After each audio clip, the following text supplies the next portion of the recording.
We are live with yet another live stream for IT project managers hosted by an IT project manager. So if you are joining us, please say hello in the comments, say where you're joining from. I always energized to know that we have a community around the world. And while you do this, let me ask you this. Are you tired of spending and sending hundreds of resumes with zero replies? And guys, you are not alone. The traditional online job search feels like a black hole. And what's even worse, lots of current AI tools actually abuse the existing process even further, which makes it even harder to land a job. That's why today an expert recruiter joins me to share some really cool secret insights that will reverse the job search for you and actually will make companies reach out to you instead of you posting on your resume at every possible job opening. So, welcome our special guest today, Madeline Mann, the author of newly published, just fresh from the print book, Reverse the Search, and the host of Self-Made Millennial YouTube channel. Welcome, Thank Madeline you Mann. so much. And I think I sent you an advanced copy. So I think you were the very first person in Poland to have the book. Yeah, I'm the proud owner of the very first copy of this book in Poland.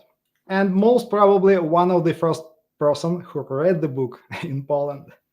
Yeah, exactly. Nice. Exactly. Okay, I'm so honored to have you today on the show because you are probably the biggest celebrity who joined this channel to speak about job search. And hopefully, we can help IT project managers today with some really special secrets and advice. So, let's start with simple things. Please tell us your story and where all these insights come from. So, start wherever you want and share with people where you find the data insights for the job search. Absolutely. I was a human resources leader in the technology industry. And I was the one who really saw the behind the scenes of all the hiring processes, of who was getting the interview, who was going on to get the offer. And there was very distinct patterns of who was winning and who was losing. And it wasn't due to the person who had the perfect qualifications, the fancy, shiny degree.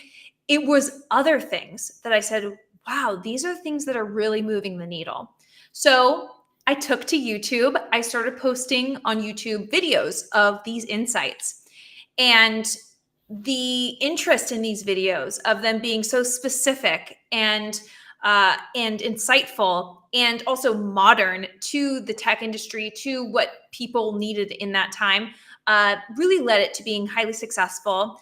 And the demand for it became so great that ultimately I have devoted my entire life to this calling of turning job seekers into job shoppers. I've been credited with hundreds of thousands of success stories at this point, and become a top job search instructor for Spotify, LinkedIn Learning, and I've been seen across all different publications.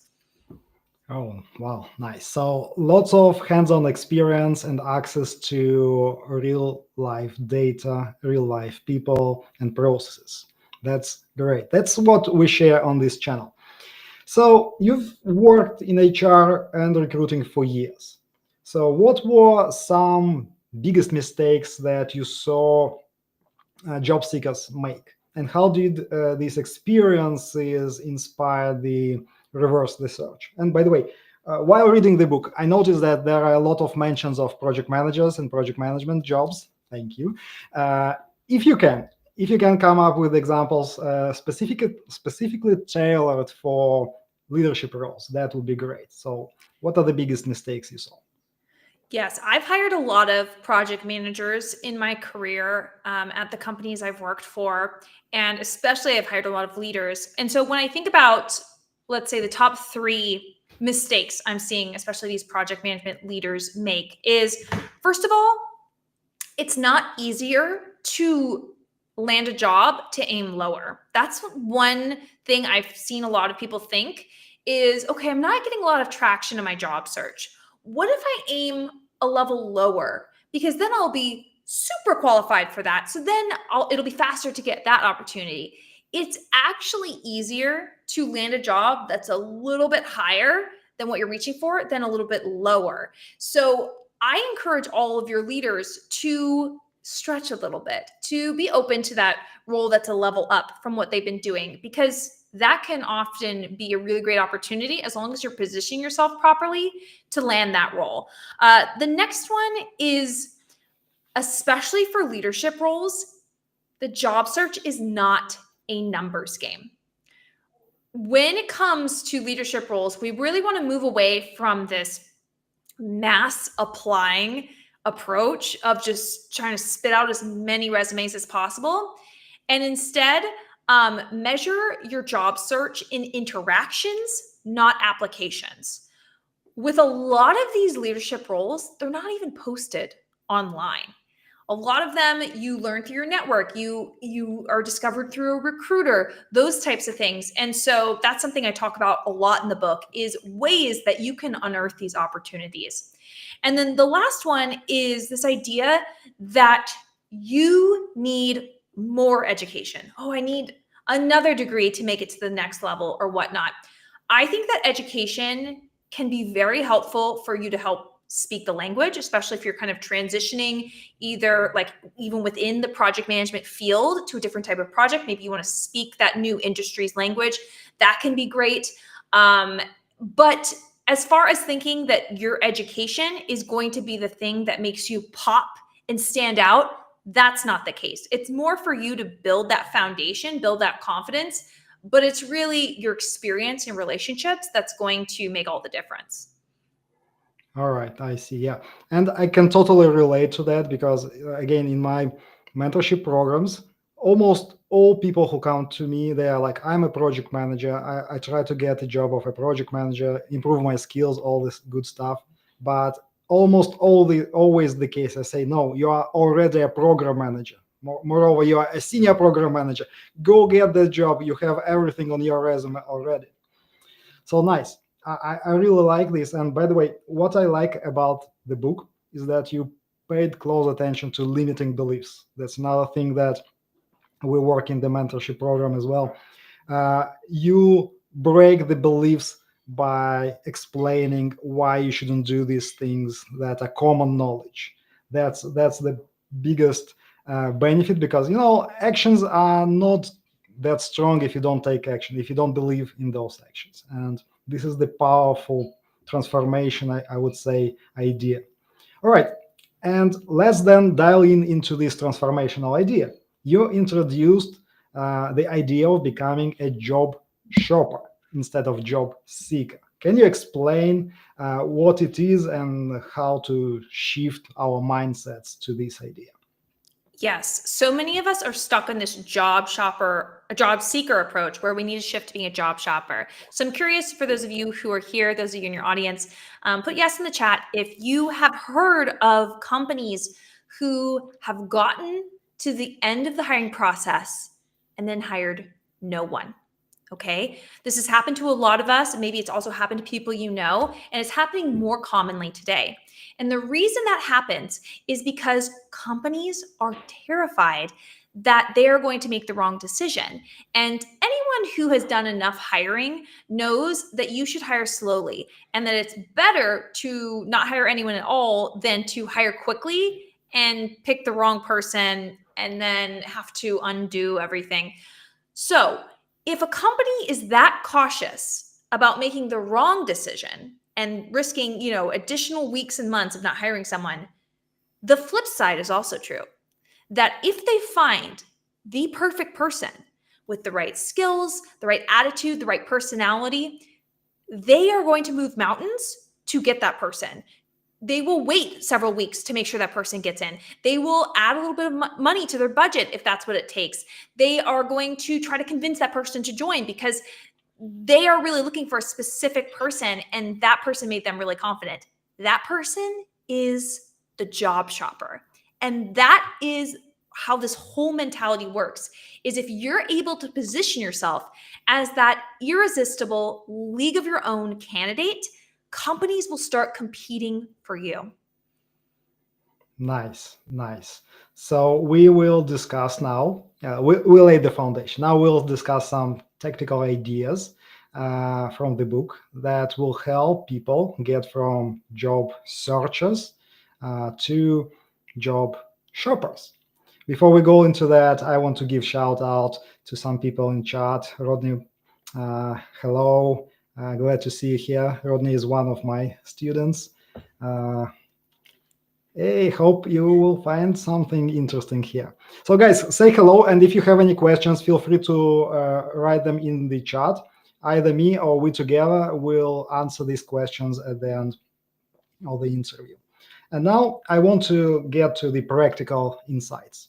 So in your book, you recommend positioning yourself on LinkedIn and in your resume for the role that you want to get. So if you're a project manager now, you have experience, there is a good chance you want to be a program manager next. So it's a critical idea. Could you please walk us through some challenging scenarios here with practical tips? For example, I'm not a project manager today, I'm an accountant or tax advisor, maybe something in between.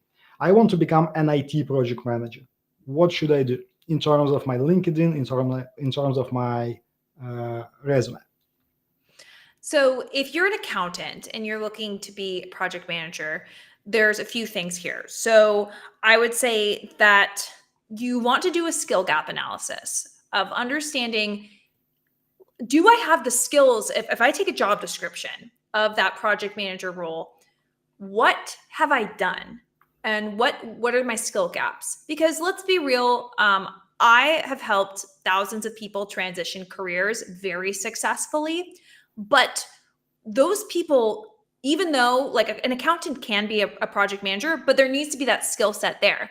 And a lot of us do project management duties without the title.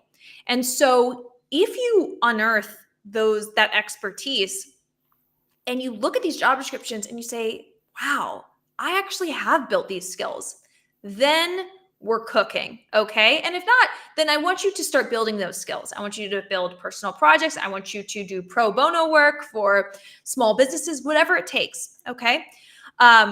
Once that happens, now I want you to completely reposition your LinkedIn profile. So no more accounting talk, no more talking about financials. I know that was such a big part of your life before, but it's confusing if you focus on that on your profile because it's sending signals either that you still are looking for accounting roles or that you're not sure what you want. We need to rebrand your profile. So we now need to fully focus on project management and really start putting those accomplishments. So I would even remove the accounting accomplishments and focus all of your accomplishments, let's say in your recent and past roles, around those project management duties that you did. Yeah, that's also what I suggest people to do micromanagement, micro projects on the job that they currently have, because there are so many opportunities just to improve environment, improve processes, and if you will do it by the hands and brains of your colleagues, if you can apply some leadership without authority principles, you'll definitely gain the skills and experience of leading people, and that's what project managers do. Plus, if you learn a bit of current frameworks, terminology, you'll be able to get to that point. But I know that a lot of people believe and maybe even afraid of to change their title, to change their role that they had. So if they were accountant, now they are very reluctant to put a project manager in, even in LinkedIn. So what can you suggest to those people? So here's the thing is it is actually unkind to position your LinkedIn profile in this previous branding of accounting and all that, because you're not helping the end recruiter to hire you for the proper roles. It's like me, having a pet store and leaving up the sign that said that we sell home goods, right? It's like, okay, even though no one's bought anything from my pet store yet, I need everyone to know why they're coming to the store. So just know that this is practical, that you would switch your essentially your personal branding to this new position so that you're communicating, hey, this is what I'm doing now. Also, it's not incorrect or insincere if, like I said, you have built the skills to make you qualified. What makes you qualified? You do not have to have had a paid position with that exact title to make you skilled and qualified in that. I mean, I think about my friends who are actors who have never been in a commercial or in a movie. Are they still actors? They're working on their craft every day. They're auditioning all the time. They've dedicated their life to it. Am I going to stand there and say, you're not an actor? Or a surgeon who's been through all of medical school, but has not, officially done her first surgery. Are they still a surgeon? Yes, because they've done the training. So as long as you are training yourself and making sure that you have those skills, it doesn't matter if you have been paid in an official capacity, or even if you've done it in a paid role, but your title is something else, own it and make it happen. Yeah. All right, nice. Tell me one thing, maybe again to demystify this problem, because I think the limiting belief is that if I put a different title on my resume, on my LinkedIn profile, and I go to an interview, the employer will go and do the background check on me, and they will call someone, and if the title doesn't match, then you are rejected, you lied. Does it ever happen in the real world? So, me working in HR, I've been the one who's been called of, hey, we're doing an employment check of this person. So it could happen that they're checking past titles. That is a normal thing to ask. One thing you can do is you can put on your resume what I call the translated title, right? So a lot of us, the internal title that we have at a company actually doesn't quite translate outside of the company, or it was originally our title, but once we got different responsibilities, it's morphed into something else. So you can write the title that is the translated title. That's really helpful for them to see you have the right skill set. And then in parentheses, write your official title. And so then you're being transparent about both. And so then if they do an employment check of that kind, that information is still available to them. Yeah, exactly. My thoughts as well. And I just projected on myself. I'm not HR, but again, I'm doing a lot of interviews. And if I get a call or from unknown phone number, 99% of chance that I will not take that that call. So I don't know what people are actually afraid of here, but that's good. That's practical. If you're afraid, if you feel uncomfortable, you can always put in like the second title or transition title there next to it. Great. Now let's talk a bit another challenge, like on the opposite side. For example, I'm a program manager, 15 years of experience. I've seen it all. Now I want to aim, for example, in the same niche in the IT industry, I want to aim for C-suite role. What should I do?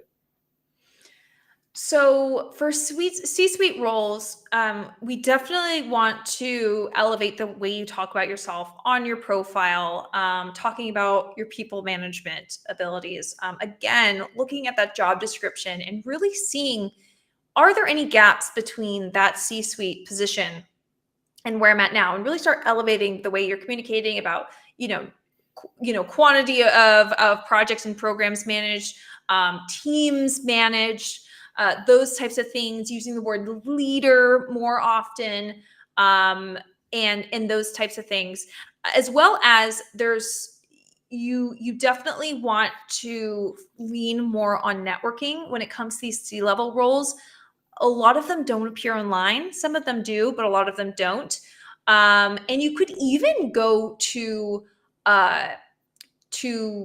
some executive recruiters as well. A lot of people, you can get sourced on LinkedIn, which is a good strategy.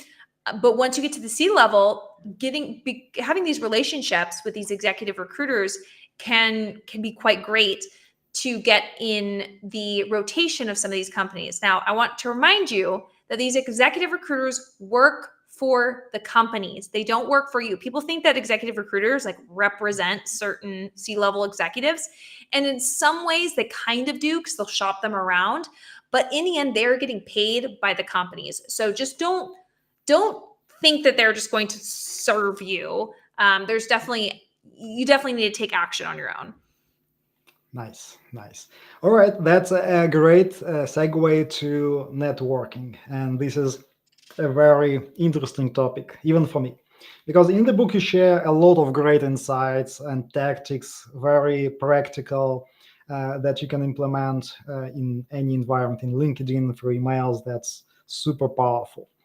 And basically, I'm going to put to test some of them just to see how it works. I already reached out to some people from my previous companies where I worked just to like build network. And I know many people have a lot of limiting beliefs about and actually blocks around networking. It's very hard. First of all, it's very hard to quantify the impact of networking. And I would say this is number one reason, even if I overcome uncomfortable feelings about reaching to people and talking to them unexpectedly.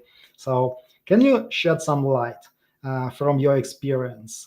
What data shows, maybe what proof, what success stories you have about networking? Why should people engage in networking?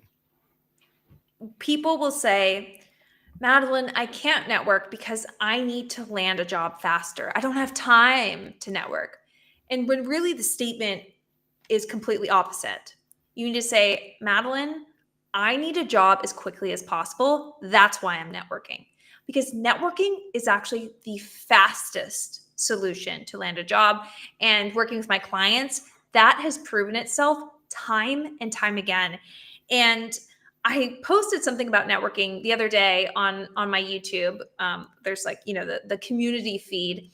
And someone commented and they said, yes, but Madeline, when you email someone or reach out to someone in your network, they don't always respond.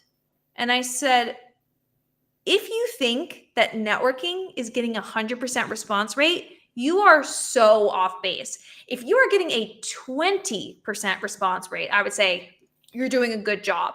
So I think I'm realizing, because I've gotten that comment several times, I'm realizing there's just this complete misinterpretation of what's happening in networking, of people who reach out to 5 people and maybe they'll just get one response and they'll think, well, that was a failure.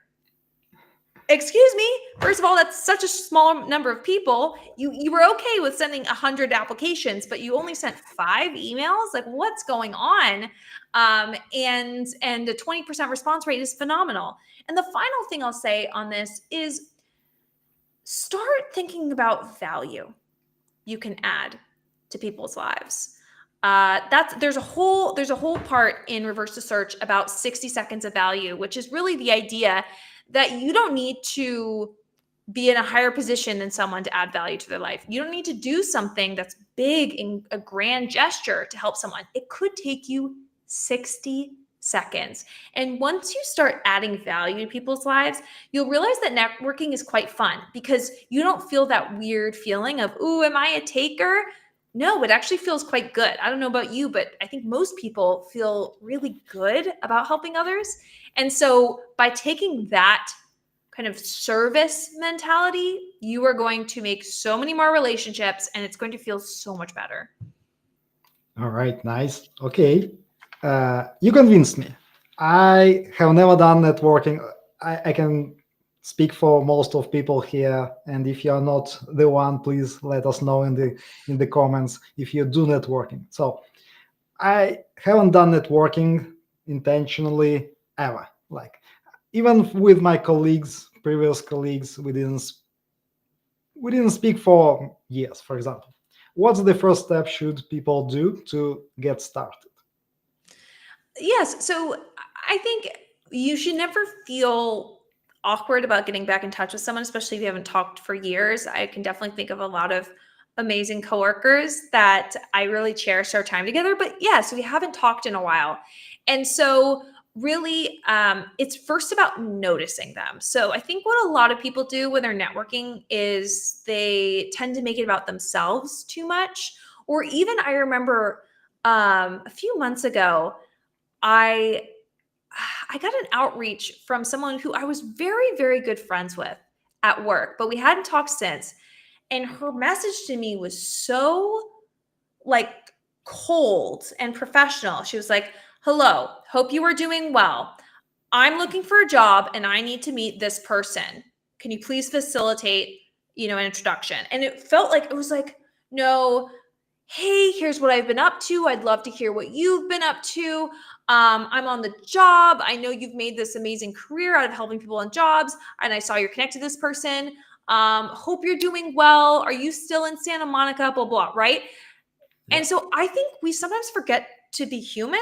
So create that rapport. One of the easiest things you can do is around the holidays is just create a little Christmas card or holiday card or something, a digital one, and just start texting it and emailing it to all of your past uh, coworkers and stuff, and just say, "Hey, was just thinking of you. Want to say happy holidays. Here's a picture of me and my dog or my family or whatever. I've been doing X lately. Love to hear what you've been up to." And people are delighted by that. So just finding these ways to re-engage with people that feels very warm and friendly. All right. Do you believe that these tactics apply across the world? Because I'm pretty sure a lot of people will think, all right, that's good in US. You are more extroverted. It's okay to do this small talk all the time. In Europe, if you start something like that, people like, what are you doing? Are you a bot? Are you real? Right? Well, I'm Yeah. curious to hear your thoughts. What have you noticed as far as, because you're right. I mean, you come to the US, you sit down at a restaurant, the waitress is going to be like, "Hey, howdy partner, like come on down," like really sweet versus, elsewhere they'll be like, "Here's the menu." So, what do you think as far as culturally, because obviously humans are humans, right? All humans want to be noticed, all humans want to be heard. But what have you seen as the line as far as maybe being too warm or too familiar?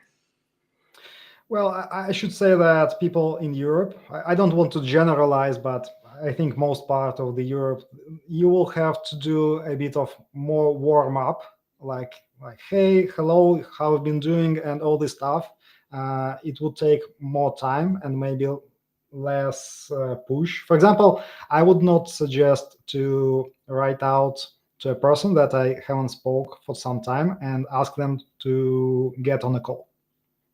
Yes, we first probably spend maybe a few days writing back and forth in very slow-paced mode.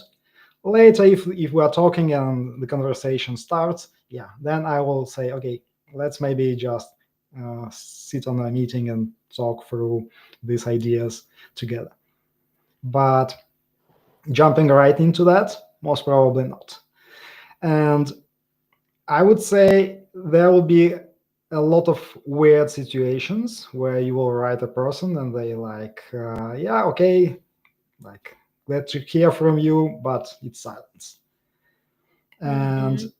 pushing through that might be either like unacceptable from their perspective, or that might be okay, but you'll have to break the ice. So that might be the definition of networking in Europe and outside of US, is that you have to break much more ice because it's not in the Mm. culture to do these small talks. Yeah, I love that. And one way to do that, if we're not just diving into here's what I need right away, Yep. is the strategy that I call open loops. So instead of saying, "Hey, I'm looking for a job. Can you help me get a job?" I would ask you about what you're up to, and then you probably return the question. And I would say a few things. I would say, I'm living here. My son just turned 2.5. And, I'm also currently thinking about making a career move, probably to X type of roles in Y different types of companies. And I would just maybe see, just as a normal, I create a few open loops there. You could ask me about my son. You could ask me about, my job search. And then if you ask something about it, then we could continue and be like, yeah, oh, that'd be great. Could I hop on a call and actually chat with you about that? So that can be sometimes a way to more subtly kind of work our way into it in a way that's actually a very normal way of communicating. Yeah, sounds great. I think there is a kind of a question comment from Rodney, but that's a good insight.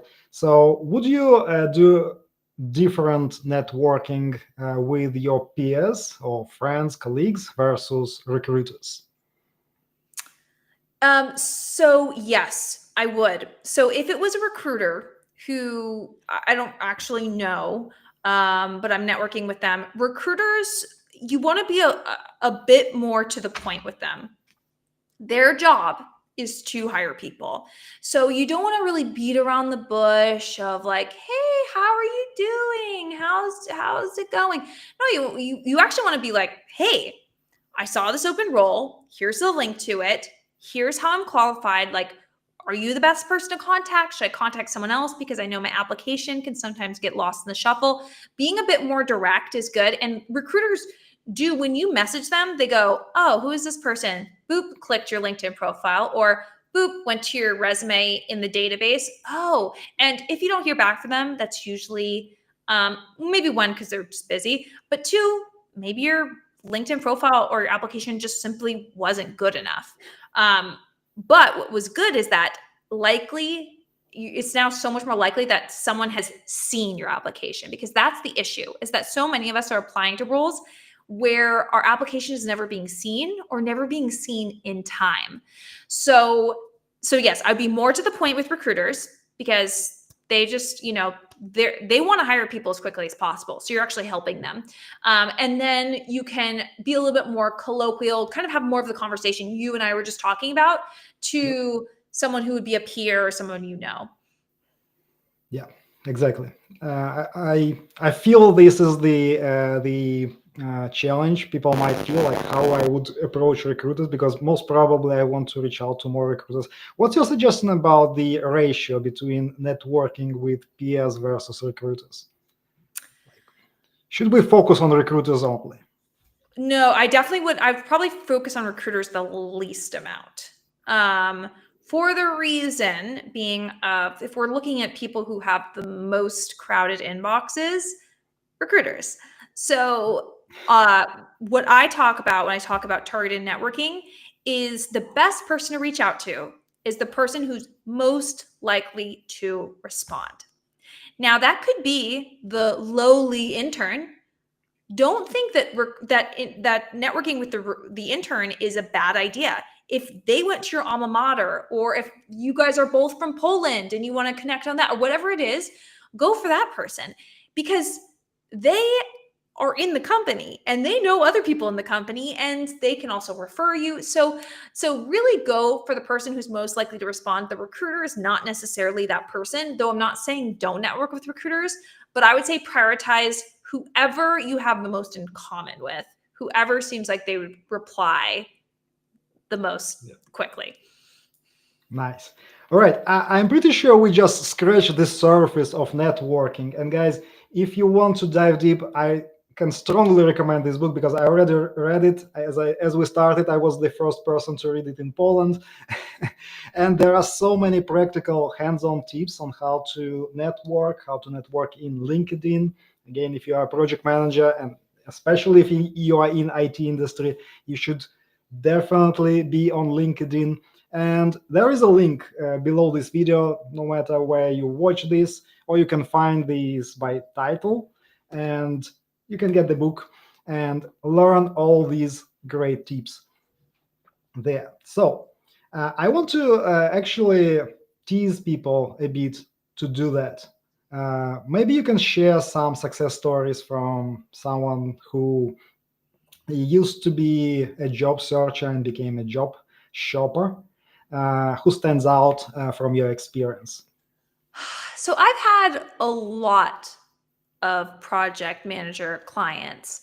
And one of them that I think about, her name is Yana Lee. She's actually talked quite a bit publicly about her story and her experience being coached by me. And she was doing project management in education and really wanted to transition into technology.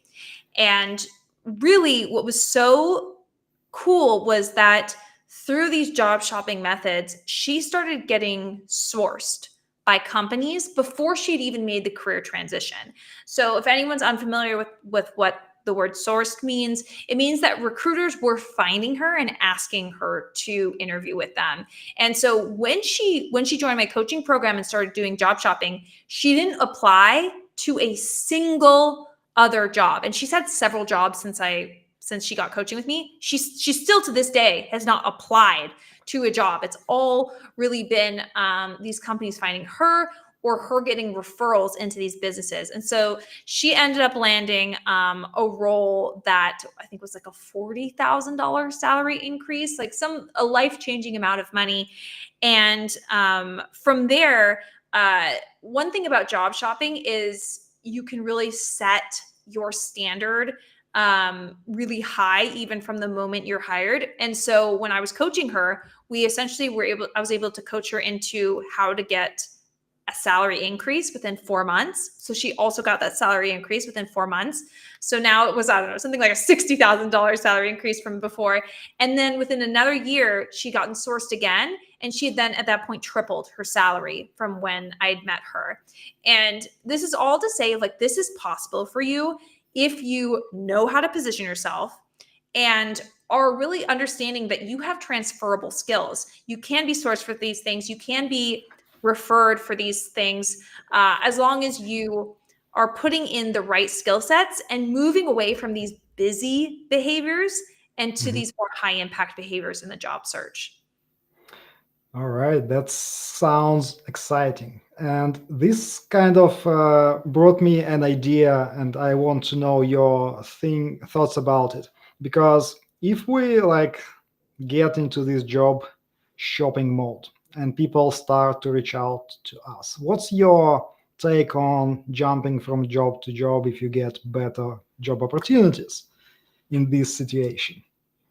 Okay, so when you are earlier in your career, it is pretty normal and possibly even expected to move companies fairly often for, let's say, for the first like 5 or so years of your career. Because they expect you to be trying out different companies, trying out different roles. That's normal. So I would say don't feel weird if like the first 5 to 7 years are a little bit like, I'm over here, I'm over there. That's fine. Once we get past that stage, you should really be more intentional about where you're ending up. Now that you've learned more about what you like, what you don't like, what you're great at, what you're not great at. And definitely jump ship if it's a bad fit for you. But I have seen tremendous growth, tremendous opportunities come from building a legacy and a reputation at a company for several years at a time. So I know that there's some things about, oh yeah, hop around. I wouldn't recommend hopping around too much. Though if you find yourself 5 years into a business, 7 years into a business, feeling like you're stagnant, feeling like you've given everything you can give, their impression of you is stagnant, I would definitely say, find that next role. And it might be anywhere from 2 years to 8 years that you spend at each company. It depends on you. But definitely know that there's tremendous value in growing a reputation at a company. All right, great. That's insightful. I'll take time to process this. I hope people will also hear this out and they will take it on a note on how to approach it. We're getting close to the end of this interview, but I want us to address maybe 1 or 2 questions from the chat, if you don't mind. on the spot. So Rodney asks, what is the strategy to reach out to a job you were rejected because of fit, and the role reopened again? From an analyst to a lead position. Let's try to generalize it. If you were rejected first time, but you see the role is still open or reopened, you had some interactions already, what would be the strategy to try to land the job? Yes, this is such a good question to be asking, Rodney, and I like it because also it's like, okay, it wasn't the fit the first time, but now the role is a little bit of a higher level, and this might better fit you. And the background of this question is this optimism and this idea that if they had been in contact with you and interviewed with you, you already have that rapport there. You already know this company. So already know you've already done a bit of networking. An interview is networking. People don't think about it that way, but it is. And so one strange thing that I've seen job seekers do is that then they'll like apply for the role again and try to go through those means. No, you don't apply for the role again. You talk to the people now. So you talk to them. You say, "Hey, I just saw this role open up. It seems like a better fit for my skills because of X, Y, and Z reason. Do you recommend I apply? Or, do you think I'd be a good fit?" And then do it that way because, again, databases don't get people jobs. People get people jobs. So just make sure you're not throwing your application into there and just hoping that they see it and understand your thought process. Spell it out for them. And I think that's a great strategy. Yep. Especially if you already had a contact in that recruiting process, that's your warm person. You don't need to do any extra things. Just go straight in and express your skills that are a total match. Yes. All right. Let's try another one. It's a long question. I will summarize it a bit. So a person has a lot of experience in IT, software industry, but not in a specific niche of IT industry. And a lot of companies ask that you must have X years of experience in certain domain, like, I don't know, finance or auditing or maybe healthcare domain. So what's the approach when you want to get a high-level job, so from project manager to program manager, but you don't have this specific years of experience in that domain, and you have 18 years of experience in the IT? Yes. So Nabil has 18 years of experience, right? Yeah. I will tell you right now, in the book Work Rules by Laszlo Bock, he was the COO of Google, and he wrote this book. Google found that years of experience on a job description is 2% predictive of if someone's going to be good in a job or not. And yet, these companies obsess over it. No, you need 6 years of experience in the automotive industry, even though you have 18 years of incredible experience elsewhere. It's ridiculous. Oh, but you only have 4 years of experience. Okay, quality of experience and quantity, it's not equal. Anyways, there's so much more I can say about that. But basically, you need to really understand, first of all, don't draw attention to your years of experience if it's not the same. So if the role is asking for 10 years of X experience and you have 4, never write on your resume 4 years experience in X. You're just drawing attention to it, but say experience in X, but without the years. Okay. So they're saying, oh, okay, this person has this experience, but they're not like doing that dumb math of like, oh, well, 4 is different than 10 and they won't be able to do it. Okay. So we're taking that away. And then I want you to understand really like why do they want that? And again, like rationalize to yourself, could I do the job? What are they expecting? What are they expecting out of those 10 years of automotive experience? And make yourself a student of that industry. Maybe you'll do blog posts about it. Maybe you'll read books, listen to podcasts, and come into the interview highly informed of like, oh yeah, well, I see you don't have a ton of automotive experience. I was actually at, that automotive conference last week, and I did this and I did that. And they'll go, oh my gosh, wow, you know a lot about the industry. And suddenly those doubts fade. I've helped a lot of clients work through industry transitions. And that's one of the key strategies. Yeah, that's great. And I think, and you can challenge me if you don't think this way, but usually when you see this long bullet list of job description and there is one, you need some years of experience in specific industry or specific domain. Again, job description is a bit of a wish list. If you match for the rest of bullet points, it shouldn't stop you if you don't have specific knowledge domain. So in most I cases, you 100% are agree. good to go. Yeah. All right. I wish we could spend another 2 hours here talking about and answering questions, but time flies. So we need to wrap up. And could you please tell people explicitly where you want them to find you? Because they will have more questions. They will want to get the book. And by the way, the book is in the description. If you already want to get it, you will see the link under the video. So just grab it. Beyond that, where people can find you. Well, thank you so much for having me on here. And you can find me at madelinemann.com, spelled just like this is here, madelinemann.com. I got a pretty sweet URL. And as well as you can find me here on YouTube. We are YouTube buddies. So you can find me at Self-Made Millennial, where I have oodles and doodles amount of job search content, as well as connect with me on LinkedIn, Madeline Mann. Nice. All right, Madeline Mann, thank you so much for being such a great host here. I hope we'll meet someday later again. And we'll talk that time, maybe again. So, again, guys, Thank you so link in the much. description. Thanks. All right. Thanks for tuning in. Bye-bye, guys.